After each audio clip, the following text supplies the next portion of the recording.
Morning, Sophie. Good morning. Good morning. Welcome to the No Rest for the Vivid podcast. Thank you for having me. You're very welcome. I think you are literally the epitome of that title, No Rest for the Vivid. It's like Yeah. you're pretty vivid and I Rest love it. it. So for those of my listeners that don't know who you are, what's your name, where do you come from and what do you do? My name is Sophie. I am an artist and I live in Bristol. I'm just going to turn the sound off of my phone before it starts pinging off. I've got work is chasing me already. I've sat down for 5 minutes. Oh God. And yeah, I'm an artist from Bristol. Oh, lovely. I'm a big fan of Bristol at the moment because my business membership, we've got our meetup in September in Bristol. How do And you? yeah, and two of my clients live in Bristol as well. So I'm like all about Bristol. I've literally looked at venues up and down Bristol for like Oh, wow. weeks. Please don't ask me because although I live here, I live in my studio and I don't actually move outside. So I don't know what goes on in Bristol.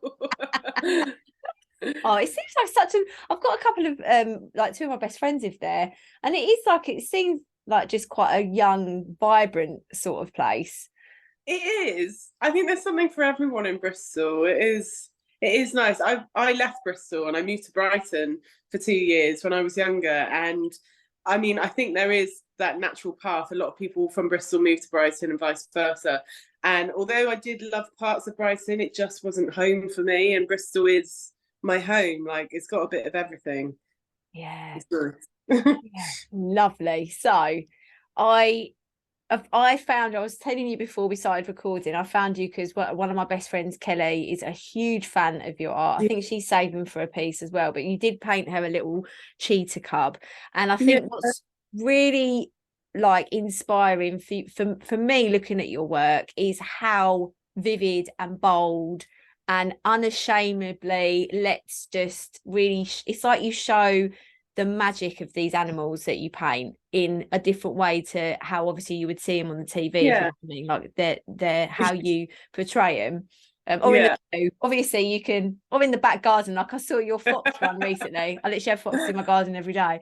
But that kind of like really showcasing the power of the animals that you paint. Um, Yeah. so I've said to you, I wouldn't gush too much during the beginning, but I've just started again. Sorry, I just do sound like a bit of a knob I when I do really it. don't mind. Okay, that's all right. I'm gonna leave this podcast with a whole load of confidence, just like strolling into the day. Oh, I've got loads good. to do as well. It might work. So, what is the business love story? How did this all begin?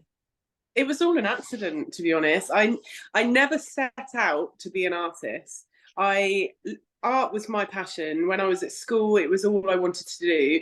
But I had it drummed into me from a very young age. Being an artist is not a job. It's not something you can be successful in. You won't make any money in it. It's just a no. And this is obviously because I feel ancient right now. Back in the day, social media didn't exist, the internet didn't exist. People that were artists, they were struggling because how else do you get your art seen? So that in my head from a young age, never thought it was possible. I worked in offices for about 10 years. I hated my Monday to Friday lifestyle. I just needed to break away from it. And so when I was living in Brighton, I moved back to Bristol and I thought to myself, I just need a change. I need to do something different. And I actually applied to be a postwoman for the Royal Mail. It's so And funny you just said that because that's my like fallback. If this Oh, all doesn't really? work If it out, all I'm going to goes wrong, become a not too bad. postwoman. Yeah, I love being outside. I've loved walking. yeah, If I took a few letters through a few letterboxes, it'd be fine. yeah. But yeah, so I was due to start work on the Monday, and on the Sunday, I played a game of rugby. I used to play rugby for Old Bristolians, and I got tackled badly, and I tore my ACL and my meniscus in my knee, and I couldn't walk. And I just like, I mean, what's the worst thing that can happen to someone that wants to be a postwoman for a while? Yeah. So the job never actually started. Oh I God. couldn't walk for about 9 months. I then had an operation 9 months after the accident, and I had to learn how to walk all over again. So in that time, I spent a lot of time in my in my house doing nothing, getting fed up, getting bored. And I just started painting again. And I mean, it just one thing spiraled into the next. And at the time, so my injury was in September, and in the space from September to December, I'd painted lots of little pieces, and I actually sold them and made some money over Christmas. Like people were buying gifts, and I thought to myself, maybe this is something I can do long term. And then it just kind of snowballed into 9 years later. Well, is it 9 years? 8 years later, and I'm yeah, a fully fledged artist. That's it. You Yeah, found like it's funny. I do wish I could go back to the people that told me that you can't do that and just say, well, I did. I've done it. I freaking hate people that say that you can't do something. I I know. honestly like it winds me up Well, massively. exactly. But I mean, in hindsight, it makes me want to just do it more. But I just, yeah, I'm pretty chuffed about how it came from nothing. Like it wasn't a plan, but it's like the universe kind of told me, no, you do want to do this, just do it in Yeah. a really painful way. Yeah, like, it's literally just Yeah. sidelined you like How can that's we it. show her? Yeah. Oh, Yeah. I love that. So your most of your, or literally all of your pieces are of animals. Was that Yeah. not planned either, or is that just quite an organic sort of thing that you just wanted to paint? I mean, I've painted a few people in my time, and let's just say they don't. I just it's a different skill. Painting humans, you have just got to have such an eye for detail in such a different way. Whereas I use an image and I use it as a light reference. I create what I want to create and how I see it. Whereas when you're painting a person, you are creating exactly what's there in front of you. You can change a few bits, but it still needs to look like them. Whereas I don't know, like as I find when I paint animals, as long as I capture their eyes, the rest of it I can do what I want with. But if you get someone's eyes right and then get their nose wrong, as a human, you've got their whole face wrong. And then landscapes don't really interest me at all. It's Yeah. not, yeah. Maybe it will when I get older. So that's It's like what we're something going that to comes with retire it. You kind into. of appreciate it a bit more. Yeah. Yeah. Oh, I love it because I mean you've got a big flamingo behind you, and it's not like there's going to be the gang of flamingos come around going, oh, that don't look like Florence. Like, oh, Exactly. yeah. Yeah. Yeah. This is one Oh. of my pieces for my exhibition. I've got 3.5 weeks and I've got so much to paint for it, and I'm just being very blasé about it. Yeah, so you've got it. I'm going to try and get this podcast episode out while you've got your exhibition on so that people can go Oh, see it. But it's beginning of July, isn't it? so yeah, it's the 7th to the 9th of July, and it's at a shop called Prior in Cabot Circus, which is Bristol's big shopping centre. So yeah, it should be really good. And And everything I've painted is on gold. So if you like gold, then yeah. amazing. So what's that like gold leaf then? Yeah, so everything. So yeah, for example, this is all gold leaf background, and then I've spray painted and acrylic painted on top. Oh wow. It's so fun. But I've literally got this afternoon, I don't know if you've heard of Daniel Bland, the gold leaf artist. I can't No, remember what it's I called, but rubbish names as well, so I he's might. yeah, you might do, but he's coming on this afternoon to be interviewed, and it's like the two artists that both deal with gold, and one day, like, when does that ever? It's like the Exactly. strangest It's the in coincidence. thing. Yeah. Everyone loves it gold leaf. Need a bit of sparkle in your life. Yeah, oh yeah, 100% sparkling. Yeah. And so, how did you like? Is this your first exhibition, or have you done them before? No, I've done a few now. I've done 3 solo exhibitions, and then I've done some group exhibitions with other artists. And every time I do one, I say to myself, "Oh, I'm not going to do one for a while because it's just so much work, a lot of time. You're creating everything you're not selling anything because everything you're painting is for that one weekend or that one week, and it's stressful. It gets really stressful because at times you're just like, why have I done this to myself? I could have just been painting these pieces and selling them one by one without the hassle of getting them all ready for one event, but." It is worth it when it happens, but in the run up to it, I do hate myself. It's like, yeah, I can imagine. But I think that, isn't it like with your exhibition that it's just like you are fully there. I don't know whether that I've sort of said that right. Like in an exhibition, it's not just dribs and drabs, but literally it's like you are fully exposed. This is my whole Literally, yeah. work. And that for me is the scariest. Like my boyfriend always says to me, like, "Oh, are you gonna like say something like when people come in, like maybe like say thanks for coming and blah blah blah?" And I'm like, "No, that's not who I am. I just come in, look at my artwork. If you enjoy it, come and say hi." Like that. I like a more kind of casual sort of thing. I don't consider myself as a businesswoman, if you know what I mean. I'm not a hard seller. I wouldn't, if someone was looking at a piece of my art, I wouldn't confront them and be like, do you want to buy it, sort of thing. I think if someone wants something or if they're drawn to something, it'll come naturally. It's like when you walk into a shop and they come up to you instantly and say, can I help you? Like, do you need help with anything today? And for me, that instantly, I'm like, oh, go away. Yeah. And I would hate that experience for my exhibition. So I kind of just leave people to do their own thing and sit in the corner and drink excessively. Like, what do you No do one then? notices me. Yeah. Oh, The limelight brilliant. is on my artwork. It's not on me. Although I express myself through my art, I am I kind of prefer to just hide. Yeah, yeah, because it's like, but you're not hiding though if that is your work. It's just a different Yeah, way of how society wants you to talk about it. It's like, well, why do I need to talk this? I'm already on the this walls. is it. Exactly. Yeah. Yeah. It's just a different, like, well, like I said earlier, it's a different language. Just if it Yeah. speaks to you, buy it. Yeah. So you said that, like, when I was doing my research, that like painting is your first language. Yeah. And I found that really interesting because I it's I suppose like I am a wire artist, but I'm not an artist. But I am an artist, but I'm not an artist, if you know what I mean. I'm not in the same as like I'm not in that your bracket at all. But it's that kind of like I can't, but then again, funnily enough, most of the stuff I make is words. So I would make different words and make them look amazing in wire. So maybe that is what I Amazing. do. But that kind of element of you expressing yourself through a painting, I find it so special when I meet people that do that, because Yeah. it's not what everyone does. No. And I mean, I'm not academic in the slightest. Mathematical, absolutely not. I'm so glad to have an accountant because I wouldn't be able to do it myself.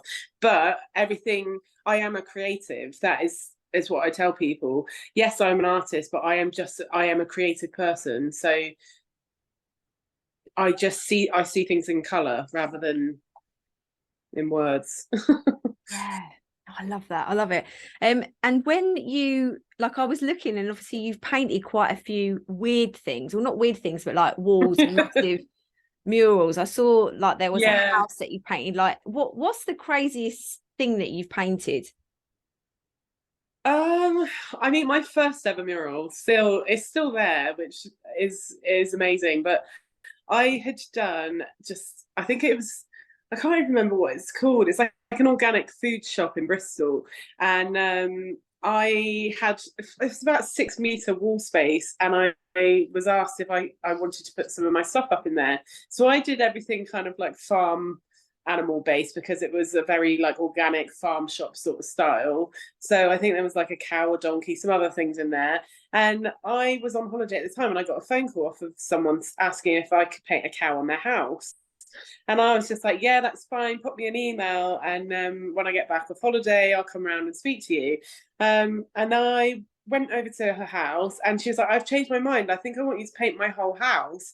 And at the time, I think I'd been doing this. I mean, I still had my leg thing on, my strap around my knee to Oh, hold my wow. knee in place. So this was after my operation, and she wanted me to paint her whole house of the scene of the history of her house, which was before the war. It was all farmland, and her house was a cow byre, which is like a cow barn, Right. and I can't remember how she realised this. They'd knocked through a wall and found an archway, and it had some like stuff etched into the stonework.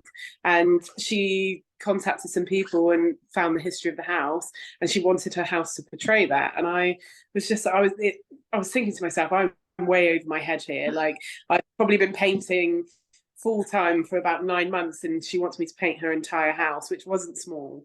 It was like a 5-bedroom semi-detached house on a very busy road in Bristol, which has a Banksy on it as well. And yeah, and I painted the whole thing with brushes because I'd never used spray paint before at that point, and I literally painted her whole house in acrylics. And it took me 7 days of working 15 hours a day of just painting with little brushes. And it's still there now. Oh, sorry, that's But yeah, so she wanted her 2 cats in there, her dog.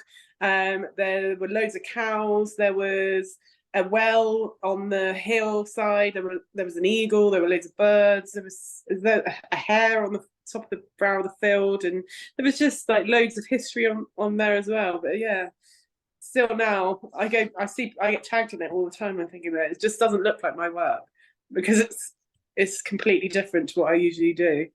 Oh wow. And with brush, I can't even like, I bet you didn't charge enough, did you? Oh, absolutely not. Yeah, you don't want to think about it.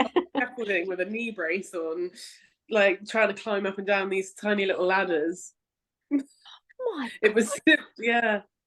But I absolutely loved. Sorry, I keep kicking my stand. I absolutely loved it because that was the first time someone had wholeheartedly trusted me to paint something on their house, which is quite a big deal, really. But yeah, she was this lovely little Irish lady, and she lived on her own, and she had students living in her house, and she just wanted something that represented her home and what it once was. And I just thought that was really nice. It's amazing. Like, I just can't believe you did it all with brush like that. I can't either. It's crazy. Was it just one wall, or was it like No, literally? it went round the side of the house. It was the whole front of the house and the side of the house. My God, Yeah, that's a it's mean feat. That is well done. and it was boiling. It was like 28 degrees every day, boiling hot weather. My God. Oh my, that's blown my mind. And where else? Like, you've done quite a lot of murals at like events, and there was one. Was Yeah, there like one last summer that you did at a festival? I do quite a lot of art festivals. So every summer, most main cities and towns have like little art festivals. So I've done Worcester Paint Festival, Cheltenham Paint Festival, Upfest. I've done about 6 times now. Loads of little bits that are going on. Swindon Paint Festival. But yeah, I'm not doing that many this year. Upfest isn't on. I've got Cheltenham Paint Festival, but my focus for this year was to get this exhibition done, and then actually take some time off because I don't do that very often. I might take like a week and a half, 2 weeks off over Christmas, but you don't rest over Christmas. It is like go, go, go. And I bought a pony randomly. Oh wow! I've had horses all my life, and I went horse riding again not long ago, and I said to my friend, I really miss this. I want to get back into it somehow. And I thought I'll just like ride someone's horse like once or twice a week. And after looking for a while, I couldn't find anything, and then saw a pony that looked the splitting image of my first ever pony, and I convinced my boyfriend to let me buy it. So just to throw it like the busiest time of my life, I'm full swing of exhibition, and I bought a pony which I need to attend to twice a day. Oh my um, God! so yeah, I'm going to take a whole month off, I think, and actually just go and spend some time with my pony. Do you know what? Yeah. That is the biggest thing for me. Learning how to be a business owner is to take more time off. Like I had 3 weeks off at Christmas, and there was my little boy, he's 4, and he went back to childcare a little bit earlier than I thought he was supposed to. And there was part of me going, oh, maybe I should start work again then. I'm supposed to through it, but Yeah. no, maybe I should start work. And I thought, no, all of these jobs that I feel like under my bed literally hadn't been touched since we moved into the house. Honestly, the dust was rank. And I thought, right, this is the time. Like, I'm going to get myself in order and do stuff. It makes you feel good though when you do that. You kind of like, you just like, I don't know what the word is I'm looking for. You just, once refuel. everything around you is kind of tidy, it means that you can kind of cleanse yourself and just move on. Absolutely. Absolutely. And this month I've got the whole of August off this year as well. And I'm just like, just winding down. And I think there's always a panic that you think, well, but I need to be earning money because what if? And I'm just like, this year I'm like, everything will work out. Like, I've done a little trial at Christmas. It was 3 weeks. It was fine. I've had some like weeks off. I had February, I had a week off. Easter, I had like 2 weeks. So yeah, to be fair, I've had quite a lot of time off already, but having like 4 whole weeks off is like, like massive. And it feels good. It's the going back after, which I get the fear of being back in the studio. I mean, I pop in anyway. When I took time off over Christmas, I've got it's like the Eden project in here. I've got loads of plants that I need to look after, so I had to do that. But then there'd be like the odd job, and I wouldn't be able to not do it. So, or like someone would order something last minute just before Christmas, and I don't have the heart to say no. I'm going to ruin your Christmas this year and not send that out to you, even though it does say in big red bold letters on my website, I am closed from the 3rd of December. And they pop through an order and like the 11th or 10th or something, and I'm just like, why? But I don't have the heart to say no. I've learned I remember there was somebody that messaged me the other day, and I'm so grateful. They were like, can you put something together for Father's Day? And I was like, no. And I mean, I have got better. I just, it is one of it's the worst thing. I'm a yes person, and I say yes to everything, even if it means that I cause myself a lot of stress over it. And I've got to just learn to say no. And it's not something that comes naturally to me anyway.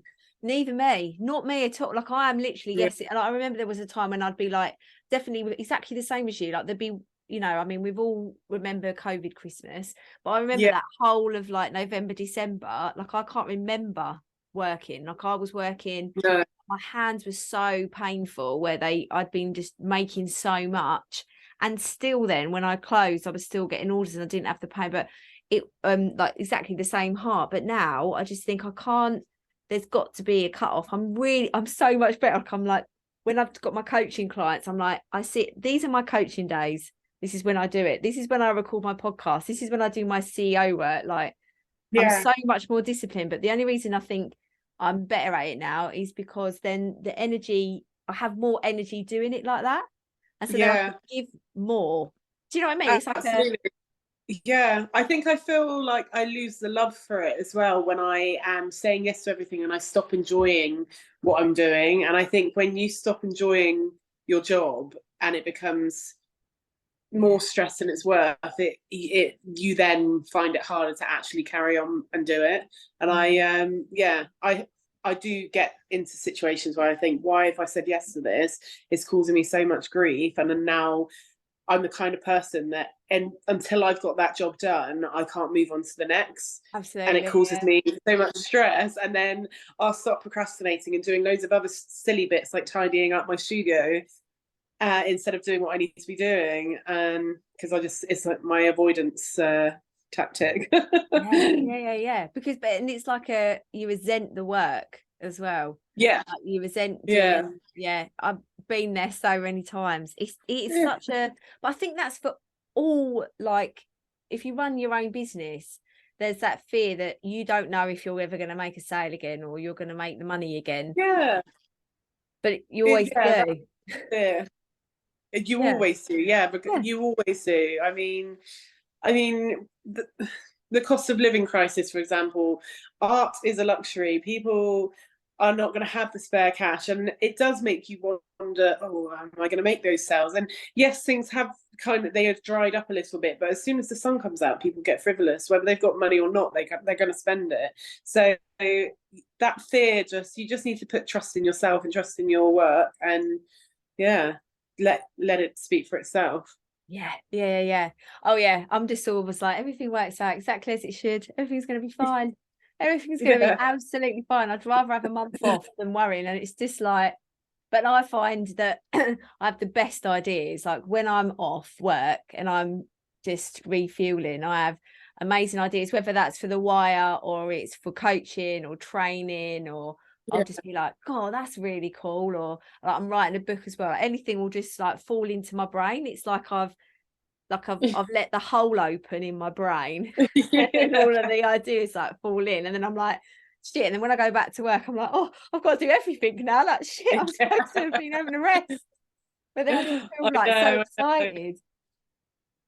Yeah, I know exactly what you mean. I get like that, but then I also get that feeling like, oh, I want to do it now, which is nice, but I also need to take that time off, or I worry that I'll forget.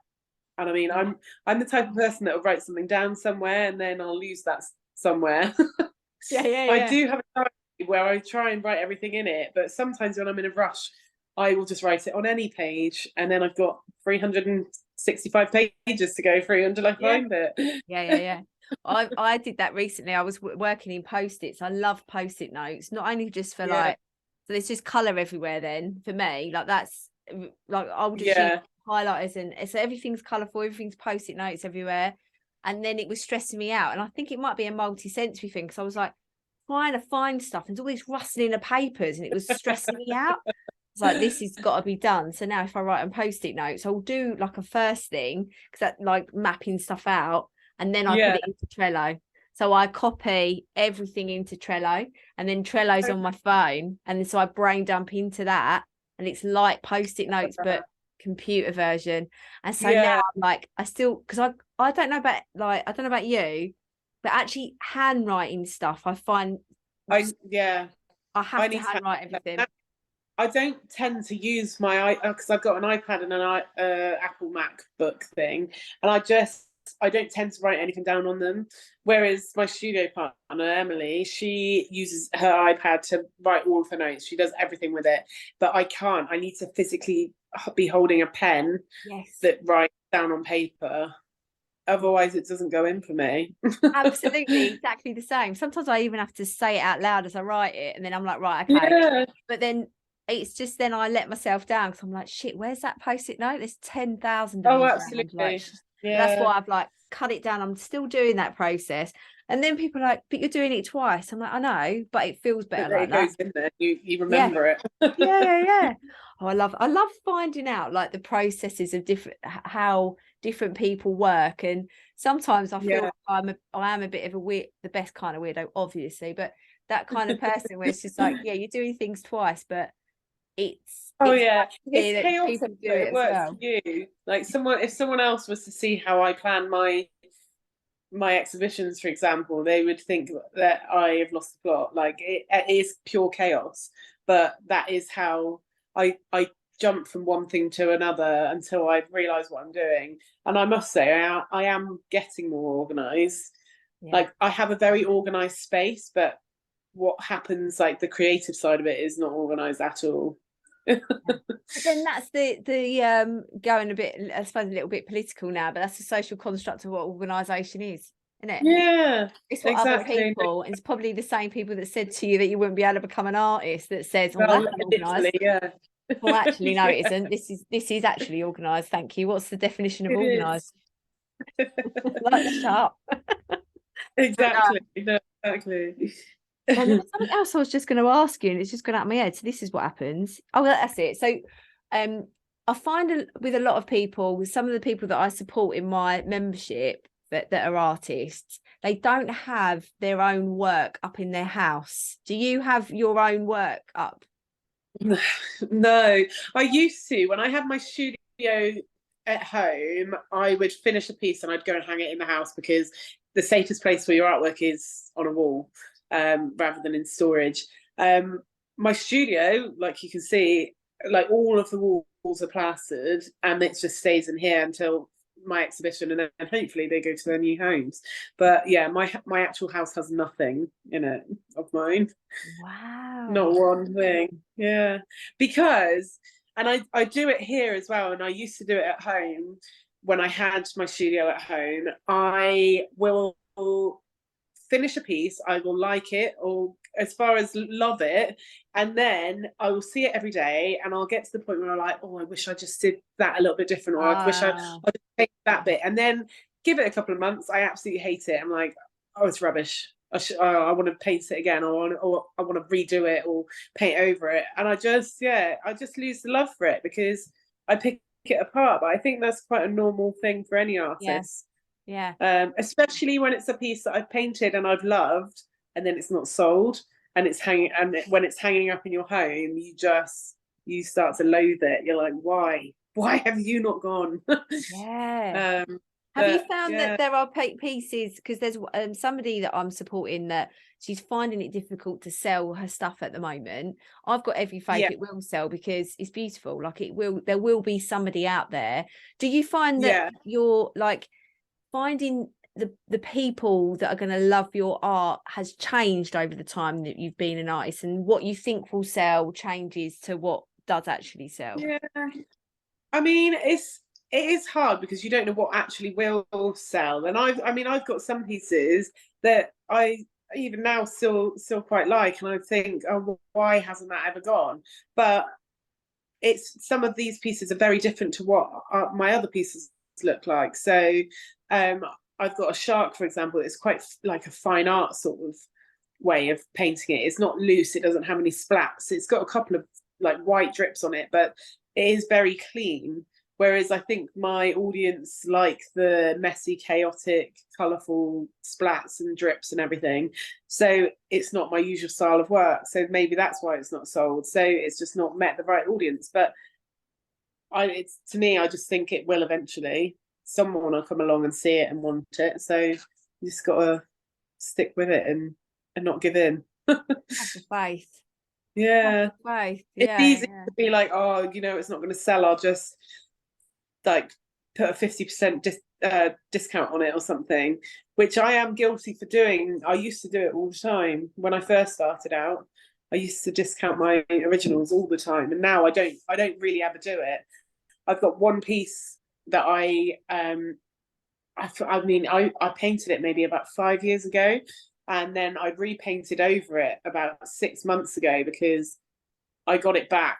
It had been hanging up in a shop, and I absolutely hated it. It was a tiger licking its paw, but it just looked like a tiger that was like poking its tongue out. Like it just looked a bit like cartoony and weird. So I covered up the tongue. We got rid of the tongue, and I had at the time I had loads of people like, oh my god, I love it. And then I even had someone message me the other day saying that, oh, I'm definitely going to buy it. And then they go AWOL. And I just like, that used to bother me. I used to really get upset about people making the effort to contact you to say that they're going to buy something and then disappear. And I just think, why did you bother even mentioning it? And then, but yeah, I've got that piece up currently half price just because I've done what I wanted to it, and it's still sat there, and I just think, I need it gone. It's either gonna go in the bin or it needs to go to a new home. I need to go have a look at it now to see if that's the piece that I can convince my husband to get. Well, yeah, it might be the one. It's just because I painted it so long ago, it's a very like mixture of my old style and my new style. So I don't know, it's part of the past and then a bit of the present, if you know what I mean. So I just, I'm not sure if it speaks to me anymore. I was thinking like when I had there's some pieces that I've made and I just have to kiss them goodbye. Like there's some pieces that I love so much, like I don't like, why do I have to send this away? Like I really love it.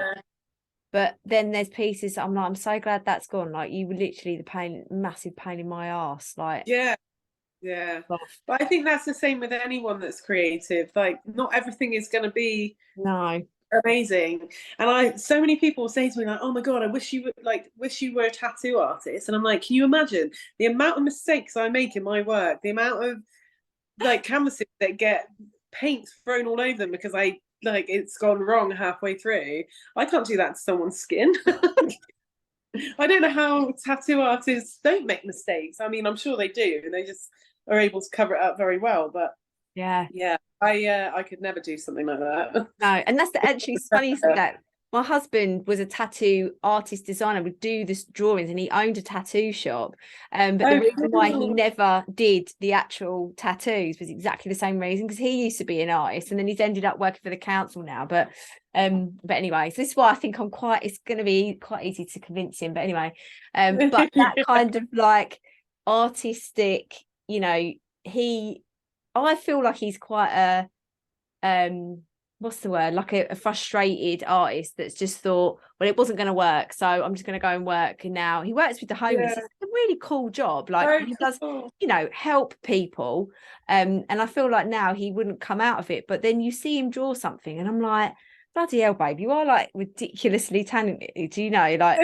And when he used to draw, like he just draw all the time, and that's how he went into tattooing, in like running the shop. And but he Yeah. would never be like, no, and I'm not going to put the needle in someone's skin, because I just can't exactly the same kind of Yeah, real. that pressure of making a mistake, like that's someone's skin.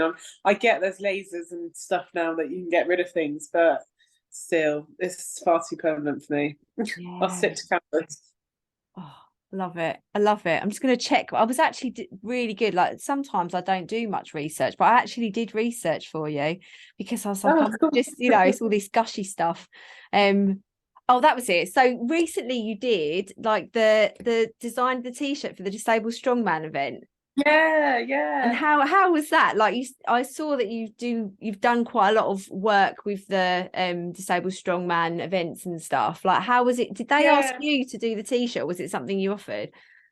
So they spoke to me about, it's probably about 10 months ago now, and they basically said that they have a budget. It's not massive. Like, what sort of thing would I charge to do a t-shirt design for the Fit Expo GB Disabled Strongman event? And at the time, I was just like, it was one of those things where I really don't have the time at the moment, because I was still in the full swing of doing my exhibition, and I just thought, you know what, it's a day out of my life, and I can just, if I can offer them something, and I didn't want anything in return. And then so I just said, look, I'm going to do it. And I had no idea what I was going to paint at the time, and I just said to them, leave it with me, and I'll get it done by a certain time. And so yeah, I just basically used their logo, and it just kind of came to me, because obviously I've been asked to paint stuff from people's logos before, and I find it really difficult to translate a logo into a painting, Yeah. especially something that needs to be realistic. But theirs was just really straightforward. It was basically a white lion with the GB flag. So yeah, I painted that, and then we auctioned off the original, which was amazing, because so many people shared the reel, the post, like some really like the world's strongest man was sharing it. Oh wow. Tom Stoltman. Sorry, I just choked on my own spit. I do that all the time.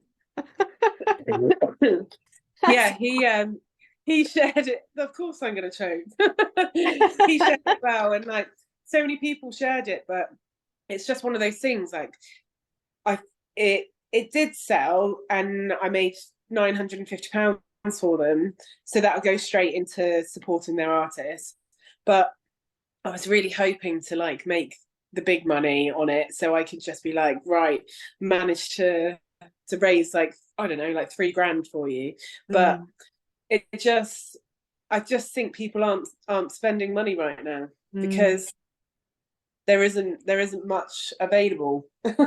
Everyone's putting their money on bills. Like, I mean, I went into a shop the other day, and I think a thing of coffee was £11. Since when would What? anyone buy freeze-dried coffee for £11? And it was in a plastic container, one of those like security tag containers. And I'm thinking, what's going on? It's That's crazy, strange. Yeah. absolutely crazy. Yeah. So yeah, I just, as much as they are so thankful, and they are, yeah, they've been so amazing, and I really wish that I could have done more for them. But I mean, I didn't hit the right audience, I don't think. Mm. But we've also, I've got, because the t-shirts have been made, I had the image, it was scanned and proofed, so we've got the availability to do prints for it. So I am going to sell prints of the original, and then 100% of the profits are going to go to them as well. So hopefully I can just like keep it on going, and every month tally up how much I've made for them, and just transfer it over and just keep the support going. Because I mean, some of their athletes, you would be mesmerized if you watch them.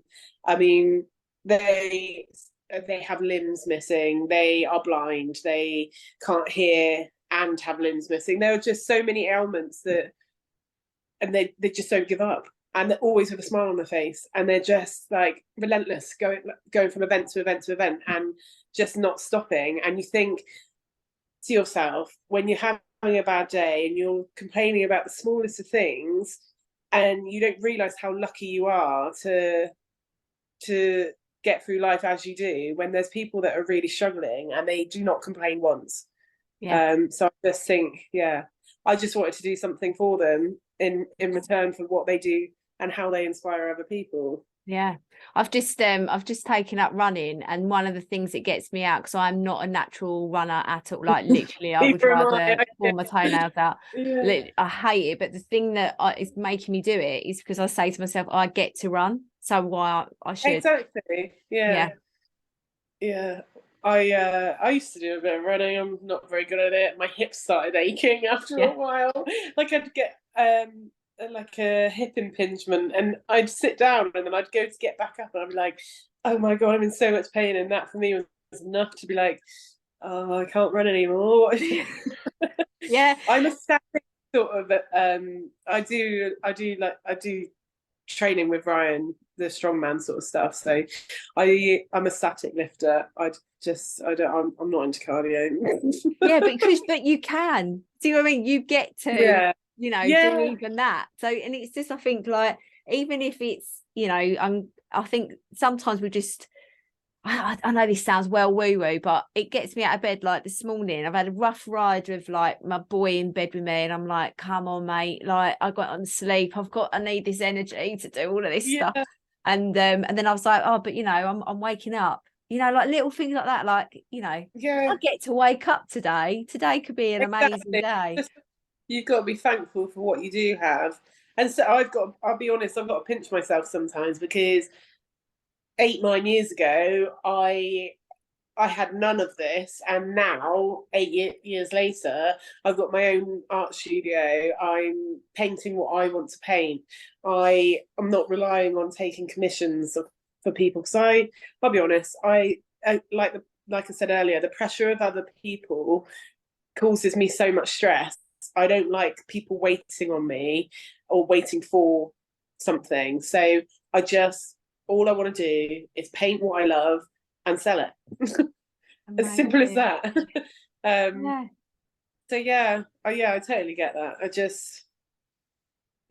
And it's like you are painting for people, but you just don't know who they are yet. But then without that energy of them waiting on that commission, you are like, I'm going to paint this for somebody, and it is going to end up in somebody's home, and they're going to love it so much.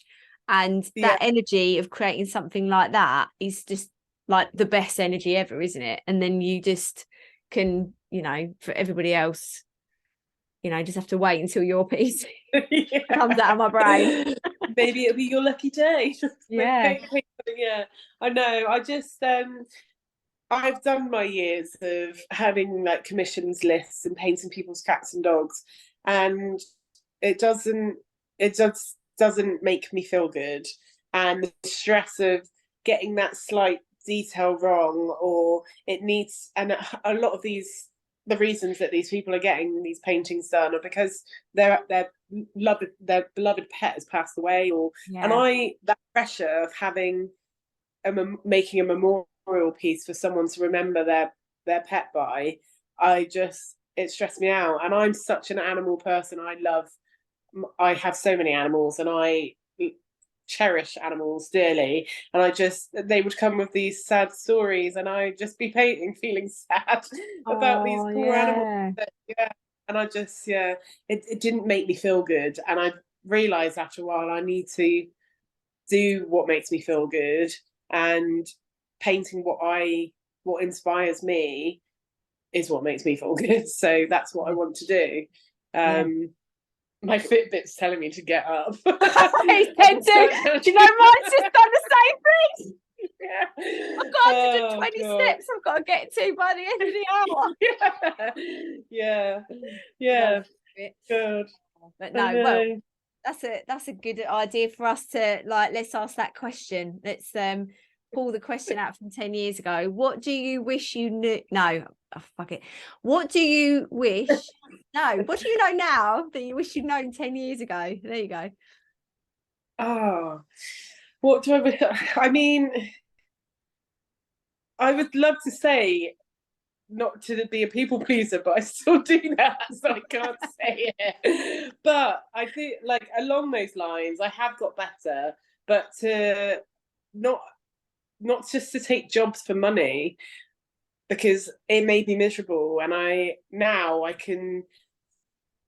won't desperately take jobs just because I'm worried I'm not going to make any more money. I will sit and consider what it is, and if it's worth it, and if it's not, then I simply will not do it. So I think, yeah, happiness is more important than money. Yeah. But back when I was starting, I had nothing. I literally had moved from Brighton, and I hadn't yet started a job, and I'd bought a camper van when I lived in Brighton, and I was living in a camper van on my mum's drive. Wow. I mean, by choice as well, like that. And I was trying to live the true Brighton hobo lifestyle, just bring it back from Brighton. And my mum was like, "Get off my drive, get whatever that is, get it off my drive." It was hideous. Well, funny enough, it was a really old Royal Mail van. Oh really? Yeah. It was an LDV convoy, and it was a high top Royal Mail van, one of the old ones that they used to use. It's all ringing alarm bells, isn't it? Really, like the whole getting a job for Royal Mail, breaking their knee. Brilliant. Oh my But yeah, God. I think that would definitely be it. Just, you've got to choose happiness and stop doing things because you're worried about money, or worried what other people are going to think. But the best bit yourself.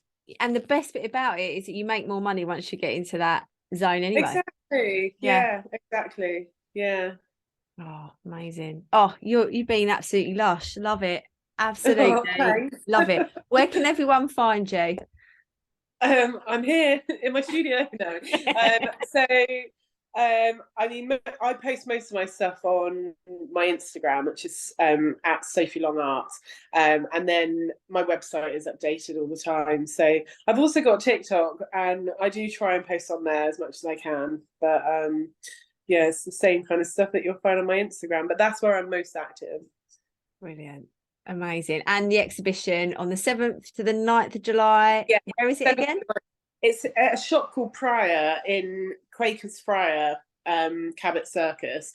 It's like 2 doors up from the Apple shop. It's in like the posh bit of Cabot Circus, because I'm an artist. Yes, love it.